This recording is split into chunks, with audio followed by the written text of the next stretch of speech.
Halo Sobat UMKM, selamat datang kembali di Podcast People and Discussion with Rumah BUMN Banjaran Soreang.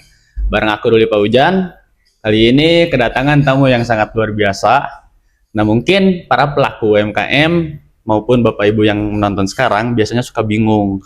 Kok tiap hari udah kerja capek-capek gitu kan? Kok nggak closing-closing, nggak ada orderan? Nah, kali ini pas banget Bapak Ibu semuanya yang menonton, kedatangan tamu yang sangat spesial dari pengalamannya yang sangat luar biasa. Beliau adalah sosok inspiratif dari brand Rai Kenny yang berdiri sejak 2019. Betul ya, Bu? Betul. Nah, 2019 dan kini juga sudah hadir di marketplace yang sangat besar, entah di Shopee Mall, Tokopedia dan sebagainya, bahkan sudah go global juga, go internasional sampai Jepang dan Malaysia. Ya, betul ya? Nah, langsung aja kita sambut. Ini adalah founder sekaligus owner Rai Kenny. Halo Ibu Raida, sehat Bu? Sehat alhamdulillah. Nah Ibu, sebelum lanjut ya, aku boleh dong bisa perkenalkan diri dulu Bu?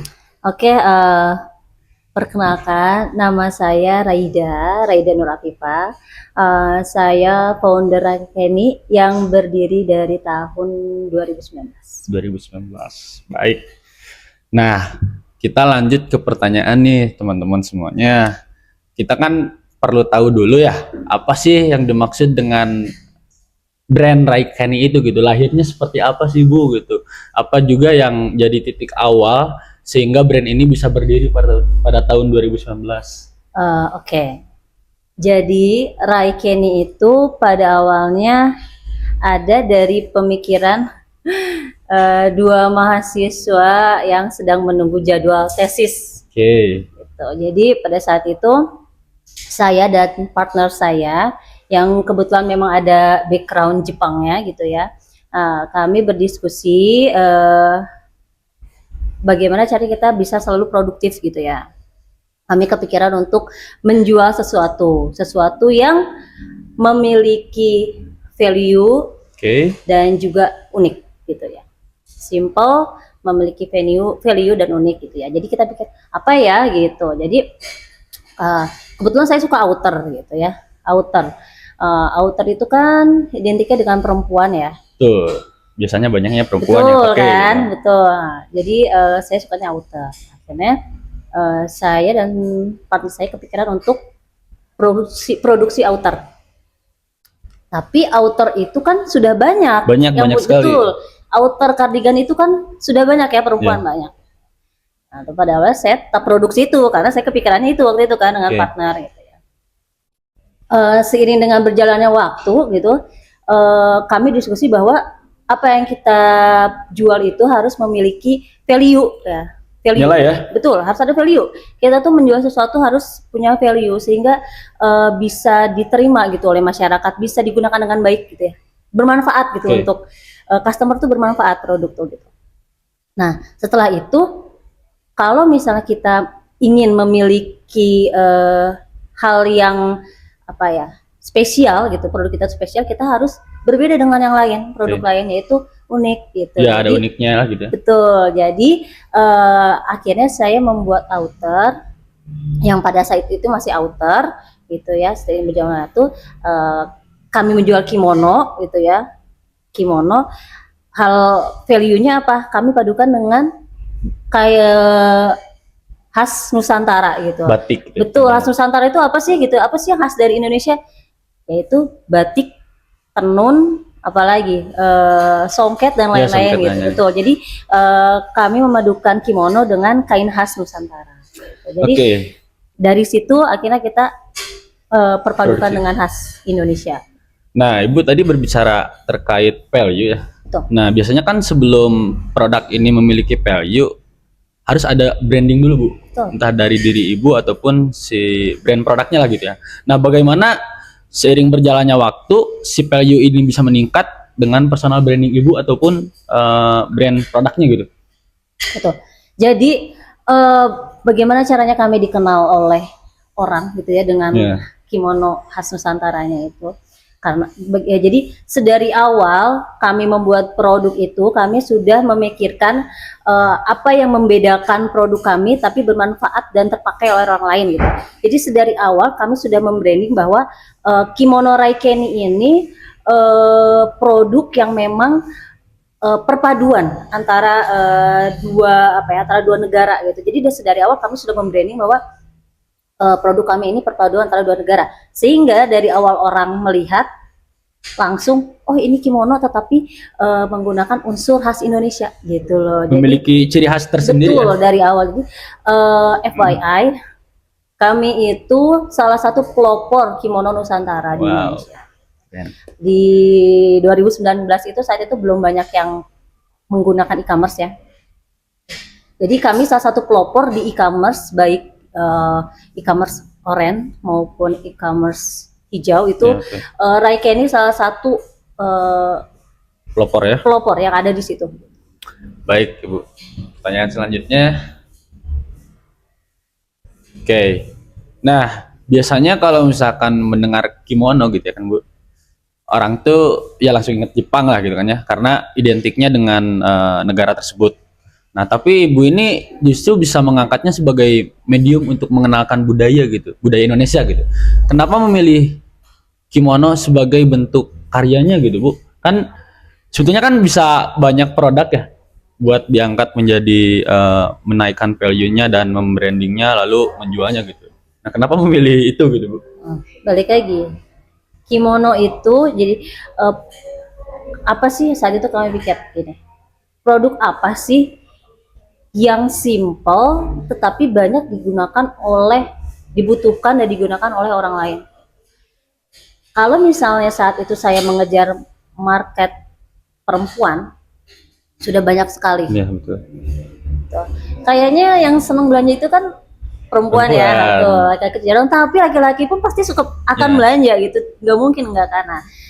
Jadi saat itu kami langsung ambil marketnya laki-laki, produk apa yang banyak dibutuhkan oleh laki-laki tapi jarang ada gitu. Biasanya outer, Ya, betul. Saya Tetapi- juga suka pakai betul Bu. kan? Tapi outer laki-laki sebenarnya gitu-gitu aja ya. Maksudnya apa ya? Kemeja polos Simple as biasanya. betul, polos aja gitu kan. Tetapi banyak banget loh cowok laki-laki itu yang pengen unik, pengen terlihat beda dari yang lain tuh banyak banget gitu ya. Jadi akhirnya kami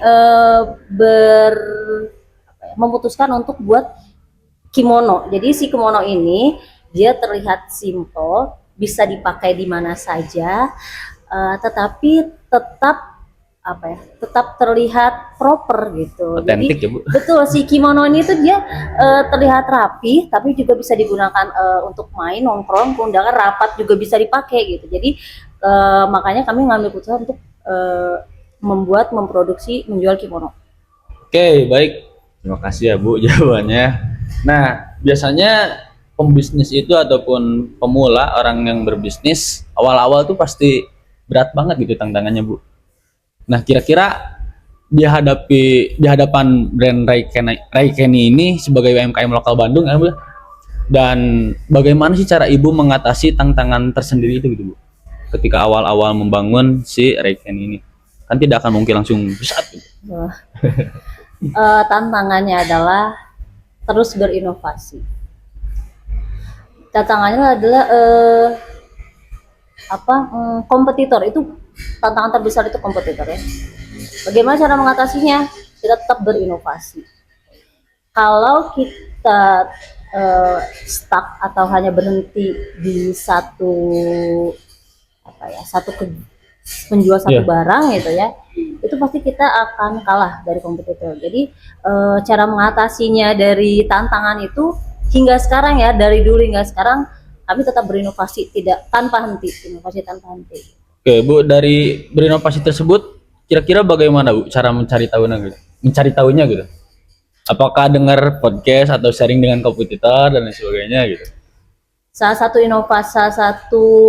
inovasi yang kami lakukan adalah melakukan market research. Jadi riset gitu ya. Betul. By riset. Jadi si market research itu salah satu hal yang disepelekan oleh pengusaha, oleh entrepreneur gitu. Padahal market research ini yang dapat membantu kita untuk mencapai target, tepat sasaran. Jadi produk yang kita capai itu tepat sasaran. Nah, berinovasi dari riset market adalah Dengan kita melakukan riset market, kita akan mengetahui apa yang dibutuhkan oleh konsumen atau konsumen, ya. betul gitu ya. Dari info yang kita dapatkan itu, jadi kita bisa melakukan inovasi menyesuaikan dengan kebutuhan konsumen. Nah itu yang kita lakukan. Saya lagi hype seperti apa gitu ya, konsumen lagi hype nih, tapi kan belum tentu konsumen, kita tidak bisa menyesuaikan secara langsung dengan yang sedang hype gitu ya. Jadi kita lihat dulu market dan seperti apa, hasilnya seperti apa, baru kita sesuaikan.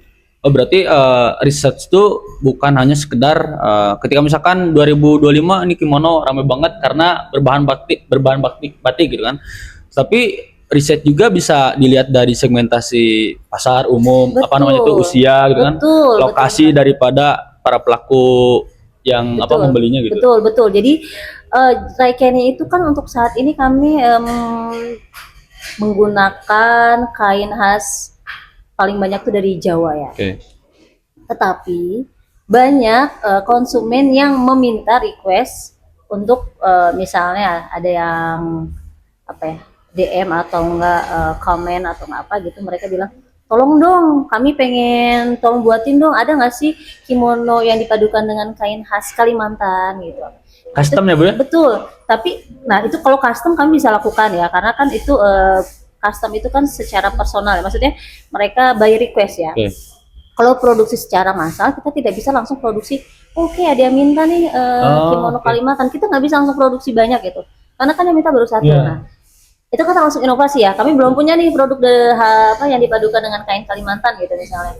Nah, inovasinya adalah oke, kita lakukan riset market, hanya menurut kalian bagus nggak ini, baiknya apa, ada nanti mereka pilih gitu, nanti hasilnya terlihat dulu, oh ternyata nggak segitunya ya, kita stop di situ, jangan stop berarti betul, stop dulu gitu. Nanti jatuhnya nggak sampai target kita nggak dapet gitu. Oke, jadi begitu ya para pelaku UMKM, sebuah tipsnya gitu. Berarti nanti mah kalau misalkan mau melakukan usaha tuh by riset dulu supaya sesuai dengan target konsumen gitu. Nah, pertanyaan selanjutnya adalah terkait keuangan Bu. Saya lihat-lihat Instagram Raikeni sangat banget di endorse oleh influencer-influencer, termasuk dari Habib, terus siapa, dokter kita dan sebagainya gitu. Nah, kira-kira bagaimana Raikeni ini menjaga pencatatan keuangan dan arus kas tetap sehat gitu Bu, dari awal mungkin sampai sekarang? Apakah ada sistem tertentu yang Ibu terapkan di usaha Ibu, atau lebih ke budaya disiplin aja gitu yang ditanamkan dari awal? Selayaknya UMKM pada umumnya ya, UMKM itu kan skalanya kecil ya. Betul. Kami pada awalnya berantakan. Sistem keuangan kami berantakan. Seiring dengan berjalannya waktu, itu kami berusaha untuk menata dengan baik, dengan cara masih menggunakan sistem keuangan yang sederhana. Kami catat uang masuk dan keluar gitu ya. Lah lama-lama kami pelan-pelan menata, membuat sistem keuangannya lebih baik gitu. Kami juga sekarang masih berusaha untuk supaya lebih baik lagi gitu. Betul. Salah satu hal yang saya dari awal jaga dengan partner saya adalah UMKM itu sering sekali tercampur antara uang pribadi dengan uang usaha. Uang usaha. Betul, itu yang paling sering terjadi kan. Bahkan disatukan gitu ya. Betul, jadi uang yang masuk dari kegiatan usaha biasanya dan sering terpakai untuk kegiatan sehari-hari. Ya entah untuk apapun itulah ya, gitu. Itu sering sekali terjadi.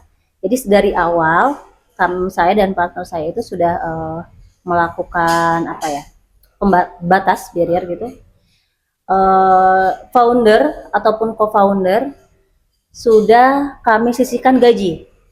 Gitu. Jadi tetap digaji gitu ya? Betul. Jadi hasil dari penjualan itu tidak akan terpakai gitu, karena memang founder ke founder, jadi semua apa ya, orang yang bekerja di dalam Raikeni ini sudah memiliki penghasilan masing-masing gitu. Jadi uang yang masuk dari usaha ini ya memang khusus untuk perputaran usaha saja gitu. Jadi hal yang paling sering terjadi di UMKM itu dari awal sudah kami hindari gitu. Nah, jadi ini juga adalah sebuah pengalaman saya pribadi ya Bu. Saya kebetulan buka angkringan Ueng namanya Bu. Oke. Karena itu Ueng tuh panggilan saya di sana gitu. Oke. Nah, angkringan ini memang ya isinya kayak sate kulit, sate asin, frozen food dan sebagainya gitu.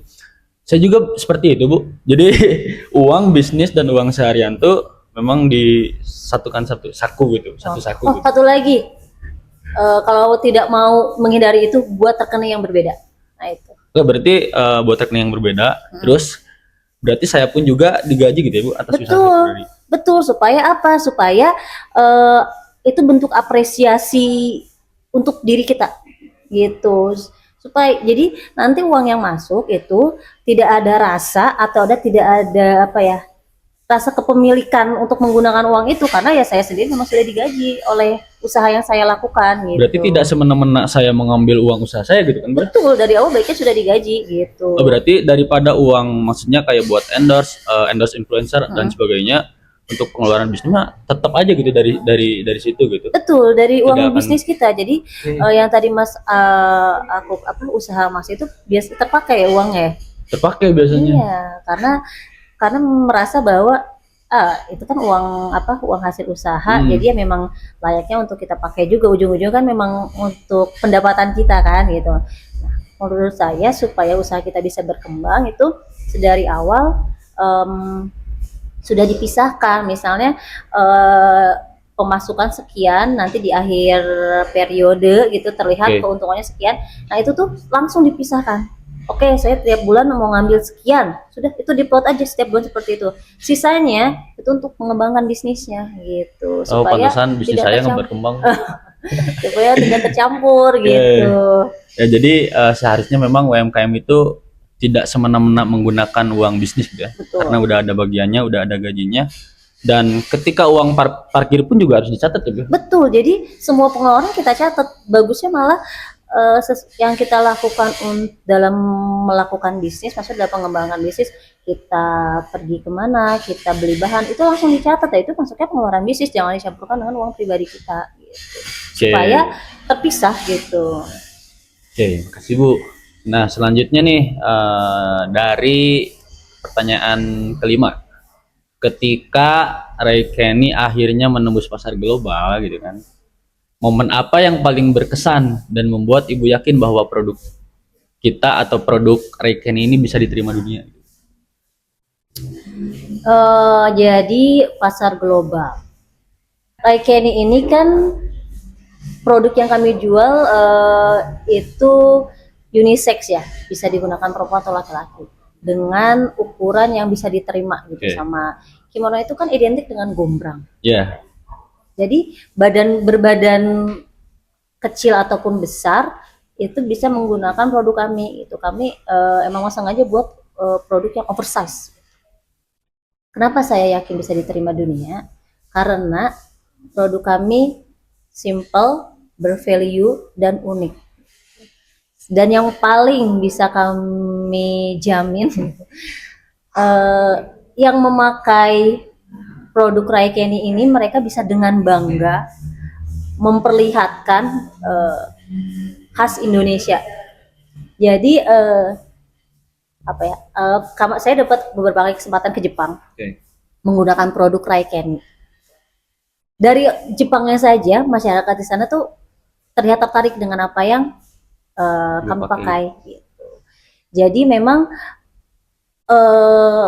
visi kami adalah membawa unsur Indonesia gitu hingga ke seluruh penjuru dunia gitu. Jadi visi kami adalah menggunakan kain khas seluruh Indonesia dipadukan dengan kimono. Itu visi kami gitu. Dan nanti pada akhirnya orang-orang saat rapat dengan misalnya dengan orang luar negeri, berkumpul bersama orang luar negeri, bahkan nongkrong bersama orang luar negeri, karena Ray Kenny kan bisa dibuat nongkrong juga ya. Mereka menggunakan Ray Kenny gitu. Dengan jadi bangganya bangga itu, gitu loh, unik tapi terlihat bagus gitu loh. Dan Ray Kenny pun yaitu bisa, Ray Kenny itu menjadi tools orang untuk menyampaikan ke ciri khasan Indonesia. Satu lagi, kami itu punya tujuan membantu orang-orang yang ingin terlihat berbeda gitu. Karena sebenarnya banyak orang, terutama laki-laki ya, mereka ingin terlihat berbeda, tetapi mereka bingung gitu ya. gimana ya gitu. Jadi akhirnya kami membantu mereka untuk apa ya, memperlihatkan jati diri gitu loh. Jadi hampir kebanyakan orang yang memakai rek ini, review mereka adalah orang pada ngeliat ini gitu. Saya jadi pusat perhatian gitu loh. Jadi pembeda ya Bu? Betul, hampir semua yang memakai produk rek ini mereka bilang seperti itu. Kami terlihat berbeda, saya jadi jadi perhatian orang-orang gitu. Jadi itu tujuan kami memang untuk membuat orang terlihat unik. Jadi unik, jadi berwarna-warni gitu ya. Betul, hidupnya. unik dengan unsur Indonesia, itu tujuan kami. Baik, dalam perjalanan usaha nih Bu, pasti ada yang namanya kesalahan mahal gitu. Istilahnya biaya sekolah. Apa pengalaman yang paling membekas tapi justru jadi pelajaran berharga untuk rekan? Kesalahan yang menurut saya itu menjadi pelajaran besar ya. Tidak melakukan riset market. Tidak melakukan riset market. Betul. Jadi manusia tidak luput dari masalah ya, walaupun dari awal kita berusaha untuk melakukan riset market gitu. Ada yang sedang hype ya gitu. Jadi kami memproduksi produk yang sedang tren. Kurang riset market kami lakukan, cuman kurang melakukan itu, riset ya, kurang. Risetnya kurang gitu kan. Akhirnya kami produksi dalam skala banyak. Karena tidak tepat sasaran, tidak laku. Tidak laku semuanya. Itu kesalahan yang saya lakukan dan saya lakukan. Jadi tidak melakukan riset market dengan benar. Itu akan memberikan dampak negatif. Itu dampak negatif. Kurang riset market, produk kurang, tidak laku, bahkan bisa tidak laku, itu tidak ada yang minat. Nah, itu salah satu kesalahan terbesar saya terjadi pada saat pertama kali saya membuat rekening outer perempuan. Jadi saya tidak melakukan riset market dengan baik, sehingga apa yang saya jual adalah apa yang saya suka. Oke. Saat itu saya suka outer, karena saya perempuan, saya buat outer untuk perempuan. Perempuan itu identik dengan apa? Centil, lucu, bajunya lucu, centil gitu ya, berwarna gitu. Perempuan kebanyakan seperti itu. Saya membuat outer yang simple, karena saya suka yang simple. Simple, satu warna, simple. Warnanya soft, waktu itu saya buatnya warna-warna soft. Sesuai dengan keinginan ibu lah itu. Betul, jadi saya menjual apa yang saya mau pada saat itu gitu. Ditambah pada saat itu, kalau kita merambah ke bisnis fashion perempuan, itu sudah banyak sekali kompetitor. Jadi kita kalau mau bisa maju ya, kalau nggak unik produknya, modalnya besar untuk iklan dan lain-lain. Pada saat itu saya modal sedikit, tapi saya nekat jual apa yang saya mau.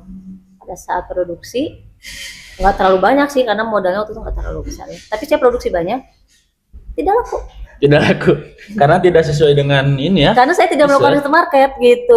Riset market ini hanya sekedar lihat bagian seperti apa, kayak simple aja gitu risetnya, nggak laku itu. Jadi saya belajar dari situ, kita harus lihat riset market dulu gitu. Tapi itu menjadi sebuah pengalaman yang sangat berkesan ya Bu, banget, karena menjadi pelajaran untuk kedepannya bahwasanya ketika melakukan atau menjual produk ya tidak sesuai dengan keinginan saya, tapi dengan apa yang dibutuhkan. Tapi sebenarnya konsumen. ada penjual yang mereka memang membuat produk sesuai dengan apa yang mereka mau. Contohnya Bu apa Bu? Ada tipe, biasanya itu mereka desainer besar ya, atau enggak mereka pengusaha, biasanya seperti pengusaha besar. Jadi mereka bahasa kasarnya itu mereka tidak takut kehilangan modal, tidak takut kalau di saat nggak laku ya mereka ya tenang-tenang aja gitu loh. Kalau misalnya UMKM, baiknya sih menurut saya jual yang dibutuhkan oleh orang lain, jual yang dibutuhkan oleh konsumen. Jadi uang yang dikeluarkan tidak akan sia-sia gitu. Jadi jual produk yang dibutuhkan oleh konsumen, itu sih menurut saya. Sebetulnya bisa dilihat dari perbandingannya ya Bu. Sebetulnya boleh-boleh aja ya kita menjual produk sesuai dengan keinginan masing-masing. Tetapi dengan cara kita sudah besar dulu kali brandingnya ya Bu ya. Betul. Sesuai dengan kayak perusahaan-perusahaan sebelah nih, misalkan Garis Tiga misalkan. Betul. Kan jadi mengeluarkan orang udah tahu dulu. Jadi brand orang konsumen itu sudah tahu brand itu. Jadi saat dia itu mengeluarkan produk, mereka akan tahu gitu loh. Kalau seperti UMKM itu susah. Misalnya kan suka gini, aku ibu-ibu gitu ya, saya bisa masak Bandung teh seblak gitu ya. Saya bisa masak seblak enak gitu ya. Tapi jualnya tuh di mana ya? Di NTT gitu Iya, ya, di NTT. misal gitu ya, Misalkan. yang ada apa target marketnya menurut saya. Misalnya contohnya seperti itu. Jadi dilihat dulu di NTT, di NTB, misalnya di daerah-daerah lain butuhnya mereka makanannya apa gitu. Kalau misalnya mau laku gitu ya. Kecuali mau iseng-iseng doang jualan, nggak laku nggak masalah ya itu nggak apa-apa. Gitu. Oke. Jadi harus menaikkan dulu personal brandingnya ya. Betul, betul. Sekelas perusahaan besar aja mereka riset market kan. Iya. Betul. Iya. Apalagi UMKM. iya Ya. gitu loh. Si tahap Betul. ini ya. Oke, selanjutnya Bu. Banyak UMKM kreatif terjebak di dilema gitu Bu. Kalau terlalu ikut passion bisa rugi, kalau terlalu kejar profit juga karyanya jadi hambar. Bagaimana Ray Kenny menjaga keseimbangan antara otentisitas dan bisnis tetap sehat? Betul. Oke. Mana Bu? Yang pertama harus mengikuti tren ya supaya produk yang laku. Ikuti tren yang sedang ada dipadukan dengan produk kita. Itu satu. Kalau ingin bertahan ya, Oke. kalau ingin bertahan di dunia perbisnisan gitu. Bagaimana cara tetap mempertahankan otentiknya itu? Jadi selalu padukan antara tren dengan produk kita. Gitu. Lihat demandnya seperti apa demandnya, kebutuhannya seperti Betul. apa. Kita ikuti. Tapi jangan lupa bawa unsur yang kita miliki. Contoh, bawa Indomie aja ya. Oke. Indomie. Ya. Produk terbaru Indomie apa? Mie nyemek. Mie nyemek. Tahu kan? Nyemek. Karena lagi ngetren kan mie nyemek sekarang, sekelas Indomie aja mereka mengikuti Ikut tren tren. gitu. Kayak Indomie adalah mie, yang ngetren adalah nyemek. Dibawa mie nyemek ke produk Indomie gitu. Saat itu tren apa tuh? Makanan-makanan Korea gitu ya. Indomie itu kan dari Indonesia. Iya. Tapi tetap mereka bawa rasa Korea. Tren itu. Indomie itu. Jadi untuk tetap bertahan dan tidak hambar gitu ya, sesuaikan dengan tren yang sedang ada, tapi jangan lupa untuk tapi bawa unsur kita ke tren itu. Oke, baik Bu. Saya penasaran Bu, kira-kira tokonya tuh ada offline-nya nggak sih Bu? Ray Kenny ini? Jadi Ray Kenny ini ada di Pasteur, Jalan Babakan Jeruk 8, nomor 18 gitu. Jadi di sana kami ada workshop. Gitu. Kami fokusnya ke e-commerce ya. Tetapi kalau misalnya mau datang langsung bisa, karena kami ada offline store-nya juga gitu. Bisa langsung datang lihat produknya, karena kan kalau e-commerce itu syukurnya tuh bisa menjangkau seluruh Indonesia tanpa kita harus mengeluarkan budget besar gitu ya. Jadi thanks to e-commerce itu mereka sudah membantu para pengusaha untuk menjangkau seluruh Indonesia gitu, bahkan ke luar negeri. Jadi oh iya, satu lagi nih. Jadi Ray Kenny ini bisa go global ya, out of question ya. Jadi kenapa kami bisa go global?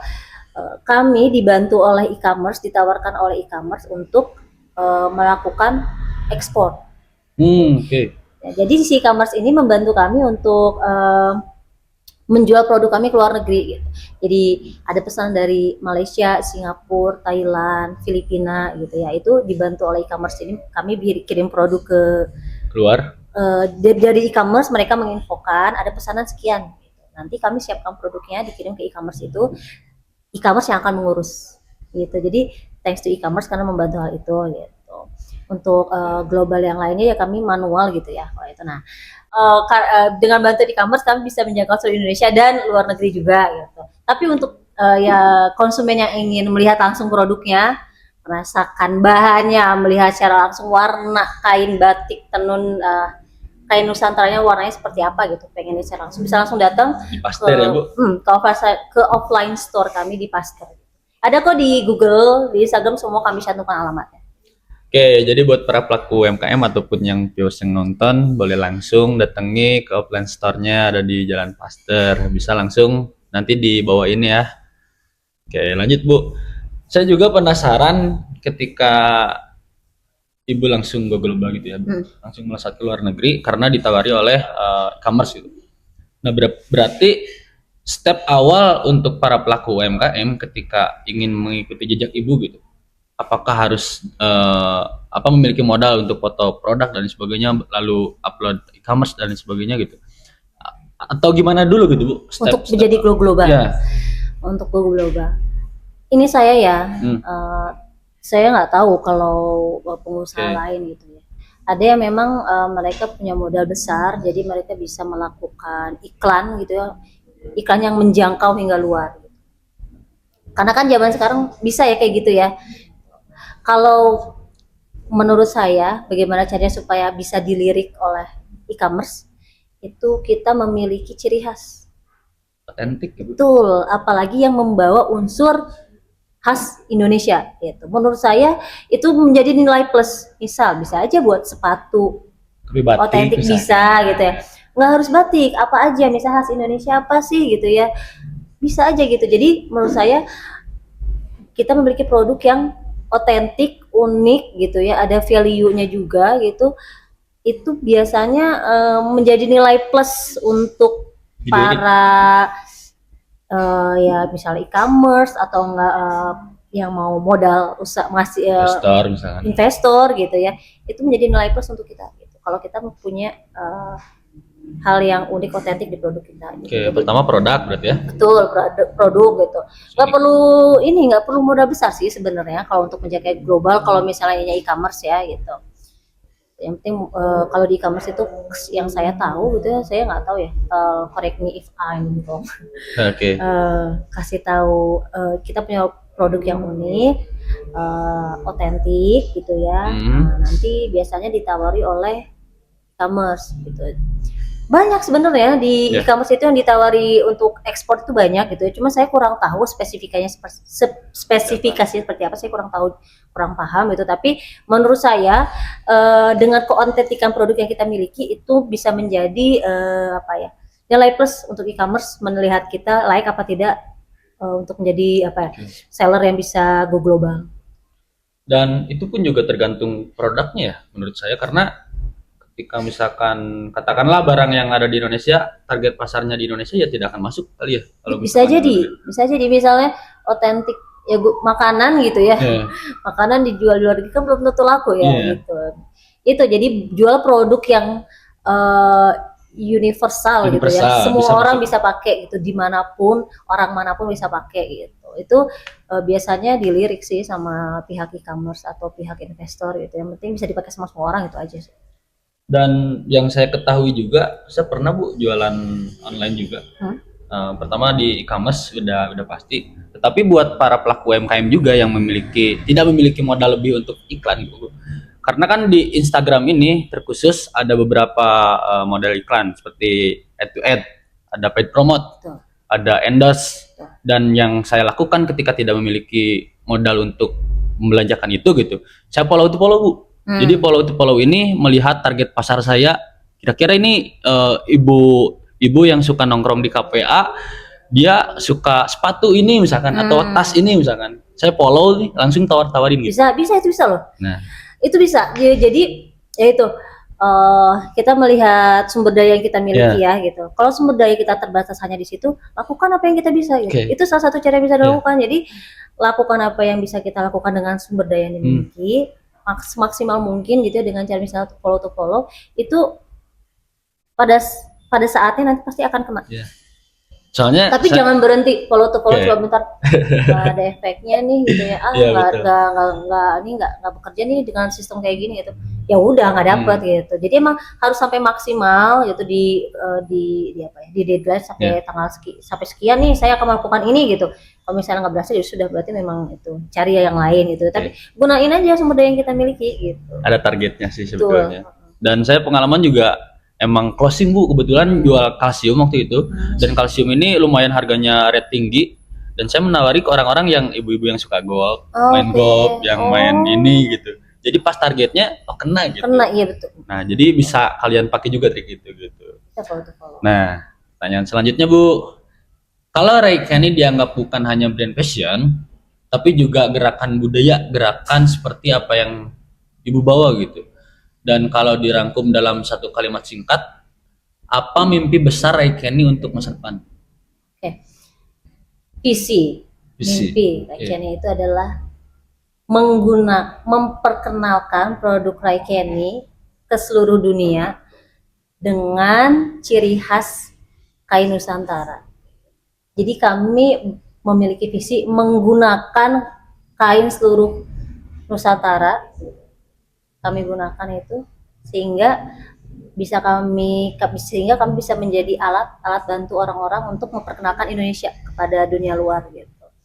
Itu karena produk kami itu adalah simple, bervalue, menghasilkan produk yang unik. Itu. Jadi dan kami punya slogan Makes You Special. Makes You Special. Raikeni makes you special. Yeah. Karena orang yang pakai Raikeni itu pasti akan merasa spesial. Gitu. Itu pakai deh Raikeni, itu pasti orang-orang bakal ngeliatin. Di undangan ya, di tempat kerja kan, tempat nongkrong, keluar negeri gitu ya, pakai Raikeni, pasti orang bakal ngelirik gitu. Seenggaknya gini sedikit gitu, ngelirik gitu, karena memang spesial.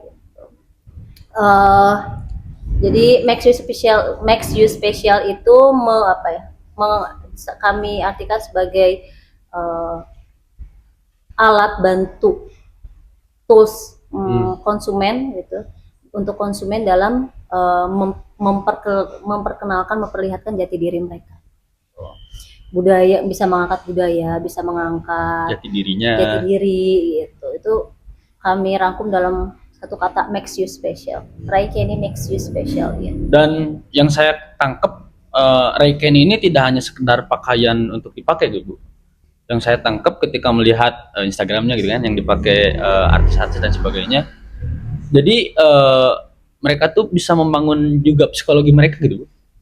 Karena memakai pakaian ini, saya jadi unik karena jadi percaya diri. Iya.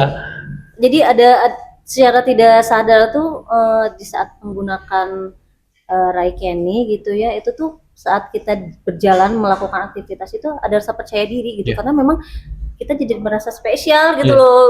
Lagi duduk gini aja ngerasa spesial kayaknya gitu. Orang lain bisa aja bajunya gitu misalnya monoton gitu. Kita pakai baju Raikeni udah ngerasa spesial gitu. Jadi ya psikologi secara langsung mereka terbangun untuk lebih percaya diri. Soalnya saya pernah baca gitu di suatu jurnal psikologi bisnis, dan itu relate banget dengan Raikeni, seperti itu. Nah, makasih loh. Ya, Bu, sama-sama, Bu. Nah, yang selanjutnya saya penasaran juga, Bu, untuk menjadi seorang pengusaha dengan Ibu dan waktunya gitu kan, setiap harinya sudah terjadwalkan gitu, Bu. Kira-kira apa sih, Bu, kebiasaan sukses dan langkah sukses gitu, Bu, untuk menjadi seorang pengusaha ini? Kalau saya kayaknya ya, tapi saya nggak tahu nih. Sepenglihatan saya, saya lihat secara umum gitu ya. Saya juga belum sukses sih, doain saya sukses ya.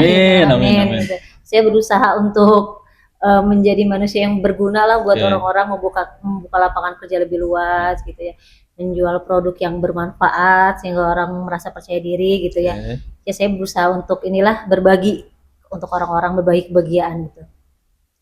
Salah satu untuk menjadi pengusaha yang bisa berkembang gitu. Saya juga lagi mencoba untuk lebih berkembang ya, adalah partner. Menurut saya ya, partner. Bisa pasangan, bisa teman dekat, bisa teman bisnis, bisa siapapun itu bisa jadi partner. Karena di saat kita sedang membangun usaha, itu kita tidak akan selalu on the spot gitu, maksudnya kok on the spot, on point gitu loh. Jadi kita punya tujuan ini, tapi pasti aja dia ada halangan-halangannya gitu. Ya entah kita tiba-tiba merasa down, tiba-tiba ada hal buruk apa gitu. Nanti si partner ini yang akan menjadi support system kita gitu. Siapapun ya partner ini, nggak harus pasangan siapapun pokoknya ini yang akan menjadi tempat kita bersandar gitu loh. Dalam arti bisa menghandle urusan usaha kita gitu, bisa kasih saran, bisa kasih batasan-batasan, bahkan bisa menghandle usahanya kita gitu. Jadi untuk menjadi pengusaha yang baik menurut saya itu harus ada partner support system. Itu sih penting menurut saya. Jarang ya ada pengusaha dia berdiri sendiri. Iya betul. Pasti ada orang yang membantu dia gitu ya. Siapapun itu berdampak sekali gitu ke usaha kita. Kebetulan partner saya ini yang dulu waktu di saat tesis Tesis. itu, atau saya sedang menyusun tesis, sedang menunggu jawab tesis itu menjadi partner seumur hidup saya. Jadi suami. Itu betul. Jadi partner saya ini yang memberi banyak ide, masukan, saran saat dulu membangun Raik ini sampai sekarang gitu. Jadi di saat saya sedang pusing, down atau nggak bingung dengan bagaimana cara mengembangkan Raik ini, harus melakukan apa gimana, dia yang akan gitu. Mungkin kalau pengusaha lain bisa ya misalnya sahabat teman apa gitu, nanti biasanya mereka akan ngasih masukan ngasih gitu. Oke, ini juga buat anak muda ya.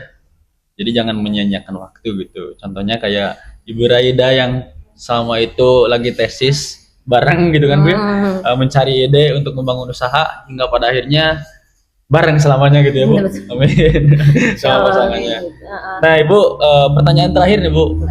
Bukan pertanyaan sih, lebih ke harapannya gitu buat rumah BUMN, atau Ibu pernah terlibat dengan rumah BUMN, bagaimana Bu harapannya? Dan juga harapan bagi para pelaku UMKM yang masih stuck gitu-gitu aja gitu Bu usahanya, atau bagi yang belum mulai Bu, boleh Bu closing statement lah.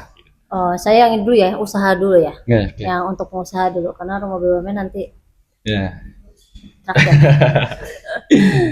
kalau untuk bukan saran bukan masukan ya, saya berbagi cerita aja gitu ya. Untuk pengusaha gitu, UMKM ataupun yang baru memulai usaha, itu menurut saya kayak slogan yang hijau, mulai aja dulu. Karena memang itu itu terjadi buat saya gitu. Jadi kalau misalnya kita punya ide atau kalau kita sedang ada usaha tapi hanya nanti apa enggak ya gitu-gitu aja gitu, itu tidak akan tidak ada hasilnya.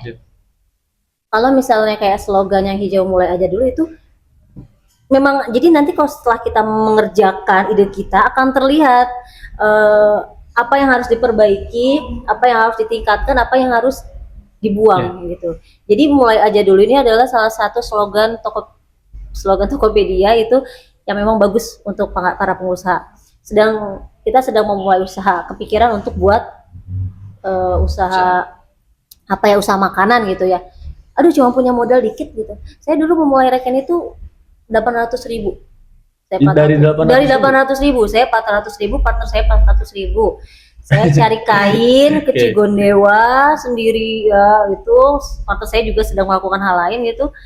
Saya ke Cigondewa panas-panasan beli kain. Aduh, tar dulu ini kain berapa ya, belum jahitnya ongkosnya berapa gitu ya, belum saya ke sana ongkos berapa, saya belum lagi produksinya gitu. Iya, itu ongkos produksinya belum gitu, gimana ini. Kalau gitu terus nggak akan jalan-jalan gitu. Kerjain aja dulu. Oke, 800.000 cukup berapa ya? Cukup cuma berapa meter, beli. Ongkos jahitnya berapa? Cari nih yang murah nih, yang masuk budget berapa? Cari, dapat, udah langsung gas produksi. Tapi gimana ya cara jual kok nggak laku-laku? Cari cara jualnya gimana?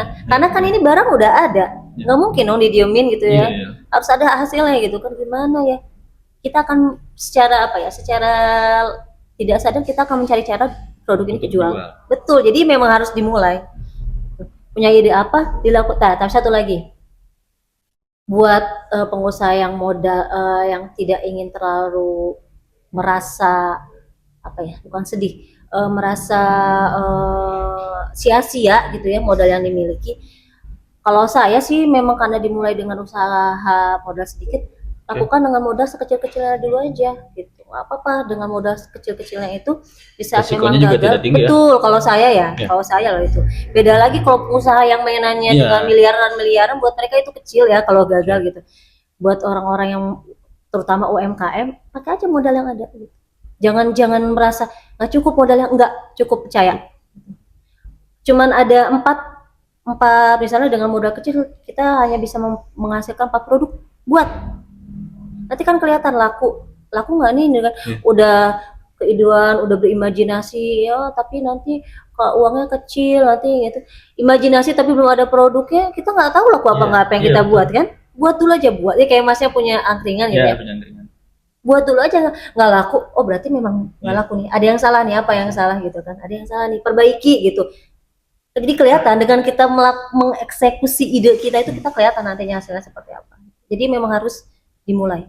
Dan sebetulnya sesuai dengan pengalaman saya juga, ketika misalkan udah ya katakanlah kata Ibu tadi punya 800.000 dibelikan kain gitu kan Bu, ketika sudah ada barang tuh ada rasa tanggung jawab gitu. Betul. Bagaimana cara menjualnya gitu. Itu, jadi kita akan melakukan berbagai macam cara untuk Iya, si untuk produk bisa ini menjual habis, itu, gitu. betul gitu. Jadi kalau misalnya hanya ide, keinginan, ide pengen jual, pengen jadi pengusaha, tapi nggak ada eksekusinya gitu, ini nggak akan jalan. Imajinasi terus. Terus nggak akan jalan itu, percaya deh. Tuh, jadi memang harus dilakukan. Oke, Bu. Mungkin terakhir Bu, Boleh. harapannya selanjutnya Bu. Mangga, Bu.